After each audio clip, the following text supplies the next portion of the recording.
Luis Esparza, fuertes palmas para él. Él es un constitucionalista que justamente nos va a hablar sobre el tema coyuntural, la coyuntura política. Fuertes palmas para él.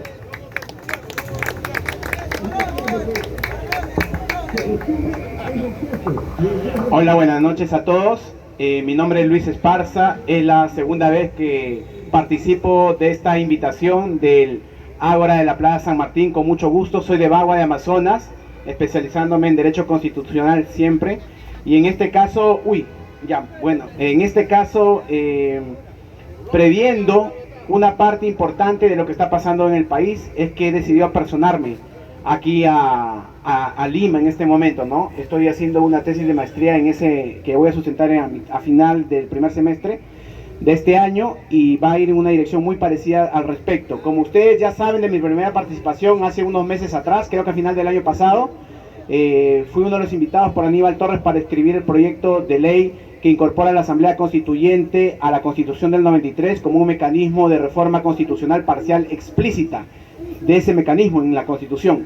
Sin embargo, lo que debió haberse hecho entre finales de julio del año pasado y máximo la primera semana de agosto del año pasado fue encarpetado por 8 o 9 meses por el gobierno, porque habían negociado con la Sociedad Nacional de Industria, la CONFIEP y algunas empresas del AmCham en Estados Unidos, la no continuación del debate en torno a la constituyente. Por eso es que la constituyente, desde el primer gabinete, en este caso del premier Bellido, luego el gabinete de la premier Mirta Vázquez, luego el gabinete Valer, luego ahora el gabinete Torres, nunca estuvo en la política general del gobierno.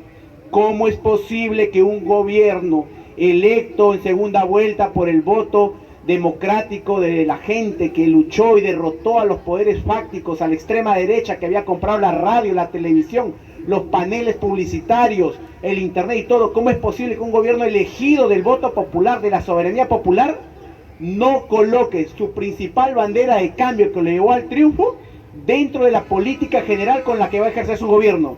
¿Hay alguna lógica para eso acaso? Ninguna. Yo tuve discusiones fuertes. Una de las razones por las que no entré al gobierno fue porque terminé peleándome en el estudio con Aníbal Torres sobre este tema. Porque desde ya, esto estoy hablando desde la quincena de julio del año pasado, antes de asumir el gobierno, ya habían negociado con Pedro Franque que no se va a tocar, no se va a incluir la Asamblea Constituyente en la política general del gobierno. Yo pensé que era por estrategia. Dije, quizás lo están guardando para más adelante. Pero me ha quedado de experiencia, así como hace 10 años cuando más joven, viendo a Humala y su traición, en esta ocasión me ha quedado de experiencia que siempre estas cosas concesivas a los grupos de poder, siempre son traición anticipada, siempre, ¿correcto? Y yo lo he notado porque sinceramente no le costaba nada de los 10 puntos que han puesto en la política general del gobierno, un puntito, un numerito, poner, explicitar o materializar el mandato electoral democrático de Asamblea Constituyente o de activar el poder constituyente del pueblo peruano a través de una consulta popular. No les costaba nada. Desde el día 1, cuando gana Rafael Correa en el Ecuador el 2006 y empieza a estar en el gobierno, y desde el día 1 que entra Evo Morales en Bolivia, ellos empezaron con este tema, porque era el tema que les hizo la victoria, les dio el triunfo del pueblo. ¿Cómo es posible que en el caso peruano se haya sacrificado la principal bandera, sobre pretexto que luego se va a hacer? Si ustedes hacen un rastreo de las declaraciones de julio, agosto, septiembre y finalmente octubre de Pedro Franque, la vorágine que viene es negación total de la constituyente, y luego Aníbal Torres sepultándolo, ¿no? Por si acaso la Asamblea Constituyente y la nueva Constitución no forma parte de la política general del gobierno. Lo mencionan en RPP, lo mencionan en Panamericana, lo mencionan en Canal N, en todos. Y con eso llegamos a todas las crisis. ¿Y qué sucede por no haber incorporado el tema de lo que han presentado recién el proyecto de reforma constitucional ahorita, por no haberlo hecho en su momento? ¿Qué sucede? Perdemos todas las batallas jurídicas. Recortaron la posibilidad del derecho ciudadano a referéndum. Ahora ya no se puede. Ahorita, con los kits que ustedes han comprado antes, va a tener efectos ulteriores, porque la ley no es retroactiva, ¿ya? Pero los que desde la aplicación de la ley, de la reforma que recorte esta posibilidad por parte de este Congreso que se blinda, ya no se puede ahorita. ¿Me dejo entender? Recortaron la cuestión de confianza. Castillo no puede cerrar constitucionalmente el Congreso, se acabó. Este discurso de cierre del Congreso es un discurso prácticamente al aire. La única forma de cerrar el Congreso en este momento es con tanques militares. Y los militares, para empezar, eso ya es una dictadura, ¿no? Y vamos nosotros que hemos luchado contra la dictadura de Fujimori a hacer una dictadura para tratar de hacer que nuestras ideas sean mejores que los de la dictadura de Fujimori, imposible. Pecaríamos del mismo vicio que de ellos y dejaríamos de tener autoridad moral para intentar democratizar el poder en el país. Pero usando ese mismo argumento del golpe de Estado militar, ¿los militares acaso están adoctrinados, formados en la defensa de derechos humanos, de la democracia, del sentido del pueblo? Son militares fujimoristas integristas, formados 30 años en el neoliberalismo. Son los mismos que mandan a los lugares donde hay estado de emergencia, estado de sitio y nos han asesinado. Lo que nos ha pasado en el Baguazo, yo tengo hasta el día de hoy a mi padre procesado. Dicho sea de paso, el día viernes ha sido la última audiencia, pero el día lunes ha sido la audiencia, pero la han suspendido.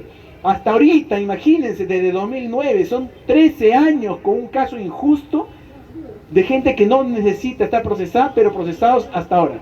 Es una locura. ¿Y por qué? Porque van los militares, van los policías adoctrinados en el capitalismo salvaje mercado, porque ellos son el mano armado del capital nacional y extranjero, y arrasan con los derechos de la naturaleza, arrasan con las comunidades indígenas, arrasan con los civiles que están defendiendo junto a los demás los derechos a la consulta previa, libre e informada de los pueblos indígenas. Entonces, cuando tú ves todo ese tipo de cosas, ¿qué te queda? Recortaron el derecho a la participación ciudadana a través del referéndum, recortaron la cuestión de confianza, recortaron el tema de la reforma constitucional. ¿Qué le queda? Le cortaron los brazos y las piernas a Castillo. Y en este momento, en febrero, le dan el premierato a Torres, al gabinete de Aníbal Torres. Torres llega al gobierno y lo primero que hace ahí, tenía que elegir, si querían un cambio, un ministro de Economía y Finanzas en la dirección de un programa de cambio. ¿Y a quién ponen? A uno a la derecha de Pedro Franklin. Este gobierno tiene un modelo económico en piloto automático neoliberal, pero que está haciendo algunas reformas populistas. No nada más.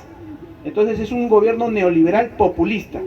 Y yo lo tengo que decir con toda pena, porque para que se abra un proceso constituyente tiene que haber un momento destituyente previamente, y acá no se generó ese momento destituyente.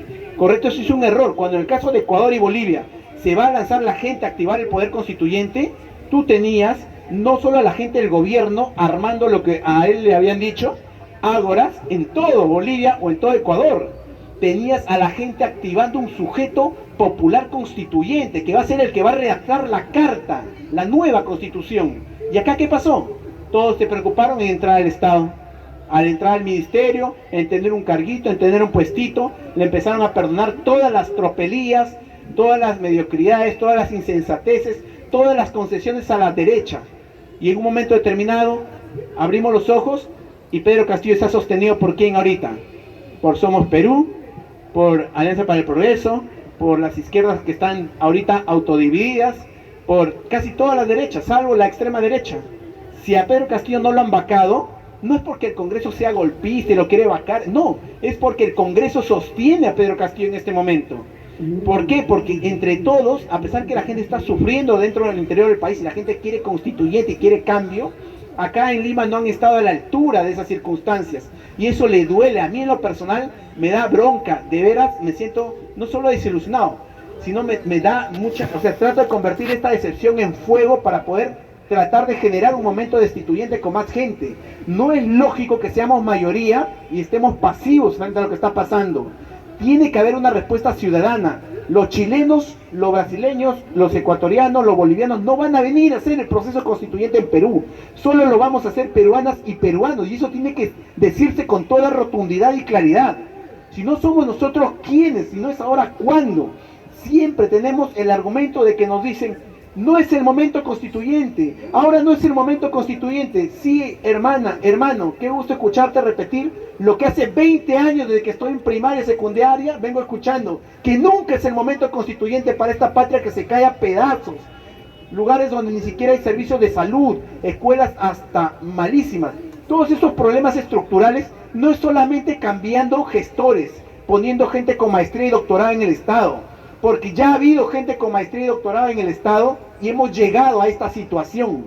El problema no pasa tampoco por llenar los ministerios de gente que está afiliada al partido político Perú Libre o que está en el ala magisterial y por ahí repartir los cargos a diestra y siniestra. No, acá tenemos que construir una alternativa programática pero sustentada en gente movilizada, que no pase lo que está pasando ahorita, porque de lo contrario hay crisis. ¿Y quién resuelve la alternativa narrativa a esa crisis? Los medios de comunicación. Ayer ha pasado lo del Tribunal Constitucional, ¿correcto? Lo del Tribunal Constitucional es un punto de quiebre en adelante sobre lo que significa Perú Libre para el país. Perú Libre directamente le ha dado los votos a la extrema derecha golpista que ustedes conocen, de Fuerza Popular de Keiko, de Renovación Popular de López Aliaga, de Avanza País de Hernando de Soto, los votos que ellos no tenían, porque no tenían los votos para llegar a 87 votos, le ha dado Perú Libre los votos para elegir el Tribunal Constitucional más derechista de todos los 30 años de existencia que tiene el Tribunal Constitucional. Ni en plena dictadura de Fujimori hemos tenido un Tribunal Constitucional tan derechizado, ni en pleno segundo gobierno de Alan García hemos logrado tener un tribunal tan ultraconservador. Por favor, ¿cómo es posible que será la paradoja autodestructiva de este país que en el supuesto gobierno del pueblo de Pedro Castillo acontece que se elige al Tribunal Constitucional más ultraderechista de los últimos 30 años? Como ustedes sabrán, la primera vez que nace el tribunal como tal, como figura, es la Constitución del 79 y nace con el nombre de Tribunal de Garantías Constitucionales, pero fue mixto en temas ideológicos, ¿correcto? La composición. Luego se cae, lo tumban, dan golpe de Estado y en la Constitución del 93 plantean llamarle Tribunal Constitucional. Pero como era una dictadura, ninguna dictadura le gusta el control político de sus extralimitaciones y abusos de poder, ¿verdad? Entonces lo que empezó en el 94, que tenía que elegirse al Tribunal Constitucional, ¿qué se quiso? La dictadura lo bloqueó y recién en el año 96, 2-3 años después, se eligió la primera composición del Tribunal Constitucional. Y cuando ese Tribunal Constitucional quiso ponerle topes a las extralimitaciones abusivas de poder del dictador Fujimori, ¿qué pasó? Lo descabezaron, ¿correcto? Y hubo el 97-98 las protestas que todos ustedes conocen. Cae la dictadura y se elige la primera composición de la postdictadura, una composición mixta, interesante, ¿correcto? Entra Alan García y en 2007 se elige la segunda composición de la postdictadura, que hasta el momento era la peor que ha habido, siempre, ya regresivos en derechos, muy conservadores, etc. En 2013 se elige la tercera composición, que es la que nos ha durado hasta el día de hoy, igual, más o menos plural, con pros y contras, pero ustedes dirán, mira lo que ha hecho, validó el indulto fraudulento del dictador, ¿no? Empezó a fallar a favor de las corporaciones, empezó a dar beneficios a los grupos de poder económico. Y a pesar de eso, que les pueda parecer mal lo que está haciendo este tribunal que se está yendo, imagínense con la cuarta composición del Tribunal Constitucional que se acaba de aprobar.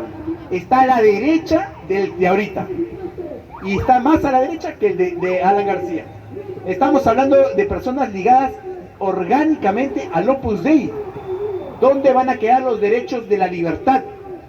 ¿Dónde van a quedar los derechos y las luchas de las mujeres, de la población LGBTIQ de este país?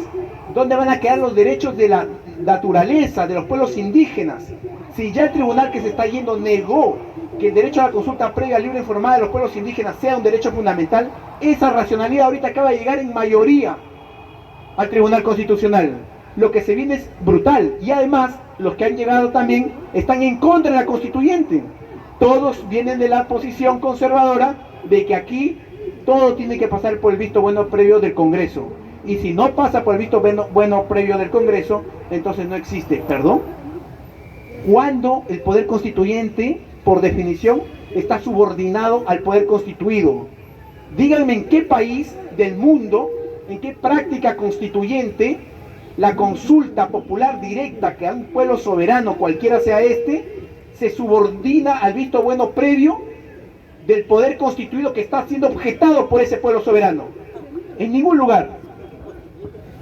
Sí, como ya lo expliqué antes, lo voy a volver a repetir. Hay 3 pasos. La primera parte son 3 pasos sencillitos. El tema es complejo y fácil a la vez, ¿ya? Es sencillo, pero ustedes lo que ven en televisión es confusión porque la extrema derecha confunde adrede. Ese tema en derecho constitucional está resuelto, ¿ok? Cuando ustedes ven a Lucas, a Tudela, a Cabero y los demás chicos hablando, la constituyente es la puerta de la dictadura, la constituyente es del Führer, la constituyente chavista, todas esas cosas son discursos políticos, pura politiquería vacía de la extrema derecha que tiene miedo que le consulten a la gente. ¿Por qué? Porque en el caso peruano las constituyentes nunca se le han consultado a la gente. Acá se han impuesto a las constituyentes, hemos tenido 12 constituciones. Las constituyentes se han impuesto siempre por militares, por caudillos, por dictadores, por grupos políticos partidarios cerrados, donde no votaban los indígenas, donde no había mujeres, por blancos académicos intelectuales al margen del pueblo, castellano parlantes, negando nuestra plurinacionalidad. Esto en la 13ª constitución que queríamos hacer y que iba a ser la primera constitución democrática de la historia republicana del Perú, se tenía que resolver, corregir, solucionar los déficits democráticos que tenemos. Es por eso. Y pasa lo siguiente. Entonces, el poder constituyente es un primer momento. El segundo momento es la constitución, que es el producto o fruto del poder constituyente, y a partir de la constitución el tercer momento son los poderes constituidos: el gobierno, el poder ejecutivo, el congreso, el poder legislativo, la judicatura, el poder judicial, el tribunal constitucional, el jurado nacional de elecciones, la Contraloría General de la República, la Defensoría del Pueblo, la Junta Nacional de Justicia, una red de poderes que entre todos generan una suerte de jerarquía para que nadie, ninguno de estos poderes en sí mismos concentre todo el poder. ¿Correcto? Y hay una suerte de balance, de pesos y contrapesos, porque así funciona el sistema constitucional en general. Entonces, el poder constituyente es aquel poder de poderes, poder supremo y anterior a los poderes constituidos, porque está en este primer momento, que solo tiene como titular y depositario de él a la soberanía popular, al pueblo. Esto es, el único sujeto constituyente o el único sujeto que puede ejercer el poder constituyente es el pueblo. ¿A través de quiénes? De representantes extraordinarios que se eligen para una función específica, que es redactar una nueva constitución. ¿Por qué se le llama poder y por qué constituyente? Es poder porque plantea la influencia que un determinado grupo de personas en un momento determinado de un país puede ejercer sobre otras para poder generar una suerte de acuerdo o determinada conducta, ¿correcto? ¿Y por qué es constituyente? Porque puede ser un poder deformador, puede ser un poder malo, un poder anaranjado, etcétera, da lo mismo, pero es un poder constituyente porque constituye, es un poder creador, un poder generador. Y si este poder, esta influencia va a transformar las conductas de las personas hacia adelante sobre algo que va a constituir, ¿cómo se le va a llamar a este producto de esa acción? Constitución. El poder constituyente de un pueblo soberano que está en este primer momento siendo consultado si va a activarse o no, va a generar, después de una votación aprobatoria, afirmativa, un producto resultante que se va a llamar constitución. Va a ser la constitución como resultado del poder constituyente. Y a partir que una constitución se presenta en un país, en un evento público para todo el pueblo, y se consulta nuevamente y se gana esa consulta para que entre en vigor dicha constitución, ¿qué es lo que sucede? Es este tercer gran momento. Nacen oficialmente los poderes constituidos. Esto es el gobierno, el Congreso, el Poder Judicial y todos los demás que les he mencionado. Pero estos poderes constituidos, ¿qué son? Son constituidos, son creados, son generados en el marco de el anterior, de la Constitución. Es decir, sus poderes son limitados a lo que está escrito en la Constitución. Les pregunto, ¿el gobierno puede aprobar directamente la consulta a una asamblea constituyente en el país? No puede, porque esa es una función que le corresponde al Congreso en cualquier sistema representativo, ¿ok? El gobierno puede resolver un caso fuerte de administración de justicia, no puede, porque eso le corresponde al Poder Judicial. Las funciones de cada uno de los poderes constituidos que están en este tercer grupo son limitadas, específicas, están pauteadas, son taxativas. Por eso es que cuando alguna vez un poder se quiere extralimitar y otro poder siente que están ocupando su función, ¿qué hace este otro poder? Va y plantea una un proceso de competencia contra otro poder, ¿verdad? ¿Y a dónde va? Al Tribunal Constitucional, que también es otro poder. Y el Tribunal Constitucional es un poder que resuelve conflictos de competencia entre otros poderes, ¿correcto? ¿Por qué les digo esto? Porque esta cosa que es tan sencilla se ha buscado confundir. Y han empezado a decir que para escribir una nueva constitución, primero tendría que estar escrita en la constitución. Yo les pregunto, si el poder constituyente estuviera estatuido en una nueva constitución, ¿sería poder constituyente? En la vida. ¿Por qué? Porque el poder constituyente, por definición, es un poder extraconstitucional. Es un poder de naturaleza extraordinaria. Que cuando es que deja su latencia. El poder constituyente siempre está latiendo. Pero ¿cuándo deja su latencia? Cuando pasa un fenómeno de convulsión política, de crisis generalizada, de crisis de régimen tan fuerte que desestructura la hegemonía moral de determinado régimen. Y la gente dice, ¿sabes qué? Esa moralidad colectiva ya no me representa. Necesitamos crear otro porque eso está roto. ¿Qué es lo que está pasando con la Constitución del 93 en este momento? Está rota. Ese pacto social no le sirve al país. Tenemos a una inmensa mayoría del país que no cree ni vive de acuerdo a la Constitución del 93. ¿Por qué? Porque es una constitución hecha no solamente en dictadura, sino que no fue hecha por el pueblo del Perú. Tiene que recordarse siempre que fue hecha por torturadores, violadores de derechos humanos, corruptos, mafiosos y además sin debate. La constituyente dictatorial del 92 y el 93, en plena dictadura perfecta de Alberto Fujimori, fue una mesa de partes del gobierno dictatorial de Fujimori. Pero no solo eso, reprimió a los grupos de izquierda. La izquierda no participó ni corrió mayoritariamente en esa elección constituyente. Los sindicatos estaban prácticamente proscritos y perseguidos, sus líderes eran asesinados. No se contabilizaron los votos de todas las regiones del Perú, ni los votos del extranjero. El mismo día Chávez Molina, uno de los tribunos del Jurado Nacional de Elecciones, salió a denunciar que estaba habiendo un fraude en curso y que no se estaban contando bien las actas completas. La misma noche del resultado ganaba el no a la constituyente, a esa nueva constitución en octubre del 93. Se van a dormir, se levantan y al otro día ¿qué pasa? Los medios de comunicación, las encuestadoras y el gobierno van a decir que le voltearon la torta y que ganó el sí por poquito. Les pregunto, ¿es posible que con esa opacidad, con el control de los medios de comunicación, el control de las encuestadoras que luego descubrimos, el control de toda la prensa escrita, podamos creer que esa actuación está validada de forma correcta como una expresión popular, como un pacto social del pueblo del Perú en la vida? Y eso ellos lo saben, esto no es novedad, esto ya se discutió, no estamos descubriendo la pólvora. El 2000 y 2001, cuando cae la dictadura, esto se discutió, se plantearon los mecanismos de cambio para salir de la Constitución. Pero ¿qué sucedió? La generación de la transición negoció con los grupos de poder económico y le dieron continuidad. Hay dos formas de activar el poder constituyente, ¿ok? Y dentro de una de las dos formas hay 4 formas también. Las 2 formas para activar el poder constituyente es una, a través de una consulta popular, llámese como sea, consulta popular en sentido estricto, referéndum, plebiscito. ¿A quién? Le consultas al pueblo. Oye, pueblo determinado, ¿quieres activar o no tu poder constituyente para escribir una nueva constitución? Tienes 2 opciones, sí o no. Si gana el no, no pasa nada, seguimos con la constitución que tenemos.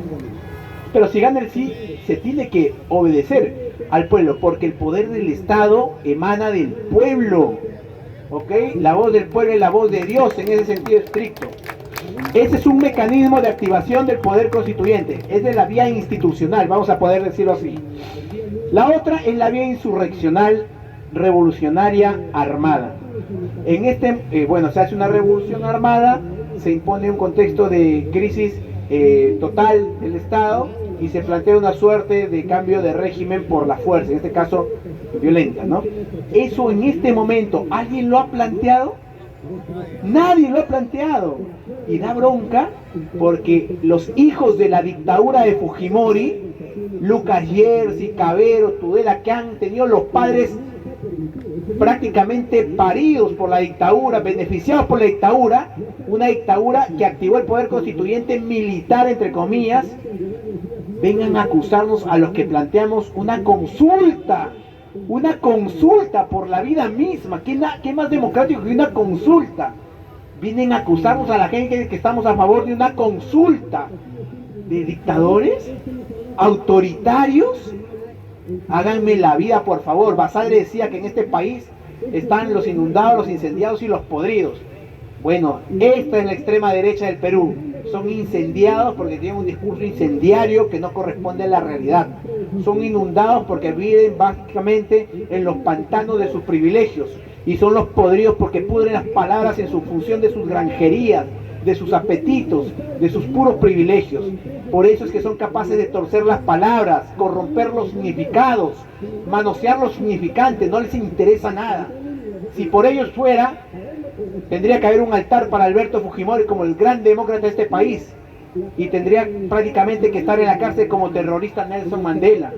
Esta gente tiene todos los valores invertidos, porque aplican básicamente un marxismo de valores invertidos. Entonces, acá lo que hay que decir es lo siguiente: la vía institucional es la vía por consulta, y la vía insurreccional es la vía armada. La vía armada nadie plantea acá. Nosotros queremos radicalizar la democracia en el marco de la consulta, que se haga un proceso democrático constituyente por primera vez en la historia republicana de este país, consultándole a la gente, no por acuerdo de militares, no por acuerdo de élites intelectuales, no por acuerdo de blancos criollos, no por acuerdo de solo partidos políticos, no, un acuerdo directamente de si el pueblo quiere o no, ¿correcto? Ahora, en esta vía institucional habían 4 formas jurídico-políticas para poder activarla. La vía institucional, que ya es la primera, pero por restablecimiento constitucional. Es la vía en el marco del artículo 307 de la Constitución del 79, mediante la cual se decía que si por un acto de fuerza o violencia la Constitución del 79 dejara de tener efecto o vigor, al término de ese acto de fuerza o de violencia, los efectos jurídicos retornarían, se restablecerían, ¿correcto? Entonces, ¿cuándo debió funcionar eso de manera perfecta? En noviembre del 2000, pues cuando se cayó la dictadura. Pero negociaron y no lo hicieron, lo dejaron pasar. Ese argumento hasta el día de hoy es válido, formalmente sigue siendo válido, ojo, es muy difícil de concretarlo, de materializarlo, debo decir, porque hacer retrotraerse hasta 42 años atrás, cuando hace 21 años no lo hicieron, ahora hacerlo es muy complicado, ¿ya? Pero formalmente está como algo estipulado. De la vía constitucional, la segunda forma para hacerla era a través de la ley 27600, que es una ley que no está derogada, por si acaso, sigue en vigor. Se sacó en diciembre del 2001 una ley mediante la cual se suprimía la firma del dictador Alberto Fujimori de la Constitución del 93. Los que no saben, la Constitución del 93 no lleva firma del delincuente Alberto Fujimori. Es una de las pocas constituciones del mundo sin firmar, para que se den cuenta de la tragedia. Mientras en Francia, España, Colombia, Ecuador, Bolivia, todos tienen a sus autoridades firmando sus constituciones o con algunas actas por la libertad, etcétera. Acá los autores de la Constitución dictatorial del 93 están en la cárcel por choros y por asesinos. Es una tragedia, de verdad.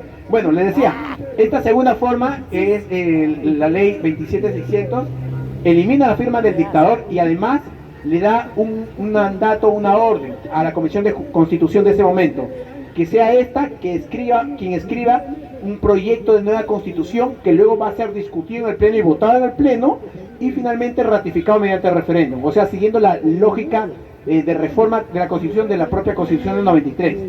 Henry Piz la tomó el 2001 hasta el 2004, pero se le volteó toda la derecha, Unidad Nacional, el APRA, etcétera, y se quedó en nada. Entonces, si ustedes me dicen, ¿esa forma sigue siendo válida? Yo diría, formalmente no ha sido derogada. Si la Comisión de Constitución quisiera abrirse a esa dinámica de escribir una nueva constitución, un proyecto de nueva constitución, lo podría hacer, digamos, sosteniéndose en esa ley. La pregunta es, esta Comisión de Constitución, presidida por Patricia Juárez de Fuerza Popular, por Tudela de Avanza País y por Gladys Echaíz de Alianza para el Progreso, ¿lo va a hacer? En la vida lo van a hacer. Entonces, pero Luis Esparza, ¿es formalmente válido, sí o no? Sí, formalmente válido, está ahí, ya. La tercera forma de la activación institucional del poder constituyente era la vía chilena. La vía chilena era lo que supuestamente se iba a hacer con Aníbal Torres y con Pedro Castillo, ¿ya? Mediante la cual, ¿qué hicieron en Chile? Hay un estallido social, y eso es lo que hace falta acá, creo, de veras, esto es lo que creo que hace falta acá. Un estallido social tan fuerte del pueblo chileno, que es un pueblo latinoamericano, un pueblo sureño, global, contra el orden neoliberal, porque ustedes saben que Chile, como decían y dicen mis amigos allá, Chile fue la cuna y también será la tumba del neoliberalismo. Y parte de esa experiencia creo que se tiene que recoger acá. Salieron a hacer una protesta muy fuerte que escaló. La represión de Piñera fue tan brutal, de verdad, yo no entiendo cómo no lo calificaron de dictadura. Violación de derechos humanos, asesinatos, desapariciones forzadas, violaciones a las chicas, disparos a los ojos, una brutalidad. Los medios de comunicación, todos protegiendo a Piñera hasta el final, correcto, y fue tal la brutalidad del régimen, correcto, que entre el 18 de octubre del 2019 y las semanas que siguen, para el 15 de noviembre, casi un mes después, ya habían forzado a la sociedad chilena a que todos los partidos políticos y organizaciones sociales acuerden ir a un, lo llamaron, ahí está, búsquenlo si gusten, el Acuerdo por la Paz y la Nueva Constitución del 15 de noviembre de 2019 de Chile. Ahí plantean ir a una nueva constitución. Entonces, ¿cuál es la vía chilena? La vía chilena es que ellos plantean en ese texto, en ese acuerdo, que se va dentro del capítulo de reforma de la Constitución de Chile, de la dictadura de Chile, de 1980, dentro de esa Constitución de 1980, van a agregarle un segmento, un capítulo dedicado a cómo se va a elaborar la nueva Constitución, ¿correcto? Entonces, usando el mecanismo de reforma de la Constitución, en este caso una reforma constitucional parcial, van a incluir en la Constitución chilena el mecanismo explícito, concreto, específico de la Asamblea Constituyente, pero la derecha gobernó parte de esa reforma, entonces no salió como Asamblea Constituyente, sino como Convención Constitucional. Porque puede ser, acá un paréntesis quiero hacer para que sepan, da lo mismo si es Asamblea, Congreso o Convención Constituyente. Lo importante es que tenga la función constituyente, ¿correcto? Y aparte tenemos la Asamblea, Congreso y Convención Constitucional. ¿Cuál es la diferencia entre estos tipos constituyente, desde el nombre, desde el principio, desde el saque, y otros que le llaman constitucional? Uno de los problemas es que generalmente cuando hablan de Asamblea Constitucional para escribir una nueva Constitución, o Congreso Constitucional o Convención Constitucional, suele estar la constituyente de este segundo momento tutelada por algún poder político. Quizás el gobierno está por encima de esa constituyente, o el Congreso está por encima de esa constituyente. Entonces es una constituyente tutelada, ¿ok? Por eso que en el caso chileno se pasó eso, el Congreso, el Senado está más o menos ahí mordiéndole, y le pusieron varios topes. Por ejemplo, una de las cosas muy malas de la Convención Constitucional en Chile era que la misma reforma constitucional que les mencioné incorporaba que ya está, va a ser una nueva constitución, pero no me vas a tocar ninguno de los tratados de libre comercio que ha firmado Chile. Y yo les pregunto, ¿dónde está el neoliberalismo en Chile? En los tratados de libre comercio. ¿Cómo el Senado del régimen de la Constitución de 1980 de Chile podría ponerle topes a una constituyente? Mal. Sin embargo, la sorpresa fue que la mayoría del pueblo salió a votar y tuvieron una mayoría aplastante de gente ciudadana antineoliberal, ¿correcto? Y me parece que en este momento han levantado esa parte, porque no puede ser que no puedas hacer una constitución nueva limitándote pues a los parámetros neoliberales justamente que tú estás rechazando. Entonces, para cerrar, en la vía institucional para activar el poder constituyente tenemos la primera a través del restablecimiento constitucional, la segunda a través de la ley 27600, que podría ser algo que la Comisión de Constitución haga, no lo va a hacer. La tercera ahorita la vía chilena, que es prácticamente lo que hace un par de semanas Aníbal Torres ha hecho, presentó su reforma constitucional y le encarpetaron, no pasa nada, ¿no? Y finalmente la cuarta vía era el referendo ciudadano, o sea, el derecho ciudadano a referéndum, que se validaba en el artículo 2, numeral 17 de la Constitución, el derecho de toda persona a participar en los asuntos públicos mediante referéndum, revocatorio, etcétera, que se desarrolla a través del artículo 31 sobre los derechos ciudadanos, son el referéndum, al mismo nivel de referéndum coloca la iniciativa legislativa y otras formas, ¿no? Y en el marco de una interpretación con el 32.1, que habla sobre las materias del referéndum son, uno, la reforma total o parcial, ¿correcto? Entonces, esta ley, en conjunto con la ley 26.300, que es la ley de derechos de control y participación ciudadanos, había logrado una interpretación en el máximo tribunal de interpretación electoral que tenemos, que es el Jurado Nacional de Elecciones, para poder hacer una recolección de firmas que pudiera validar esto a través del 10%, que es lo que todos ustedes saben, ¿correcto? Esto de acá ya fue recortado, ya no se puede hacer. Ahora, el problema es hasta qué punto las recolecciones que se están haciendo van a ser presentadas o se está llevando a cabo. Es muy delicado porque en el caso de la gente que se iba a usar esta vía, no ha habido una coordinación nacional sobre el tema. Todos estamos esperando, entre comillas también, sentarnos con parte de la gente que está en el gobierno, que está en el Congreso y que está en la sociedad luchando para ver si se acaba algo a ese nivel. Pero no ha logrado consolidarse. Hay como 5 o 6 kits comprados. ¿Me dejo entender? Vino la locura de los kits, todos compraron kits. ¿Correcto? Entonces hay mucha gente que está en esa dirección. Mientras tanto, por el otro lado, empezaron también a comprar su kit, ¿verdad? Pero no para hacer lo que acá se estaba haciendo, que esto de acá sí es maratónico, 2,5 millones, sino ellos compraron un kit para hacer una reforma constitucional, pero desde los ciudadanos. Ellos solo tienen que presentar algo de 75,000 firmas. Ya creo que han pasado las 100,000 firmas, porque eso es más sencillo de recolectar y aparte tienen todo el poder económico detrás. Pero es una chambaza, porque luego cada firma tiene que ser ingresada en un software que te da la OMPE, ¿correcto? Entonces, lo más seguro es que aparte de lo que hemos visto, prepárense para lo que se viene. Van a poner dentro de la Constitución dictatorial del 93 la prohibición explícita de la Asamblea Constituyente como algo imposible para que nadie pueda hacer nada. Entonces, lo que se viene ahorita es fuerte, es muy fuerte. Ayer pasó lo del Tribunal Constitucional. Hoy, para que nadie discuta el tema del Tribunal Constitucional, ¿qué han hecho los medios de comunicación de ellos? Que en este específico son el poder mediático corporativo tradicional limeño. No son todos los medios de comunicación. Nosotros somos medios de comunicación también, pero no somos medios corporativos tradicionales limeños, ¿ok? ¿Qué han hecho? Han sacado la bomba de Villafuerte, de ese sujeto que ha declarado contra Castillo, ¿verdad? Samir. ¿Qué objetivo tiene eso? Pura declaración sin contrastación de pruebas.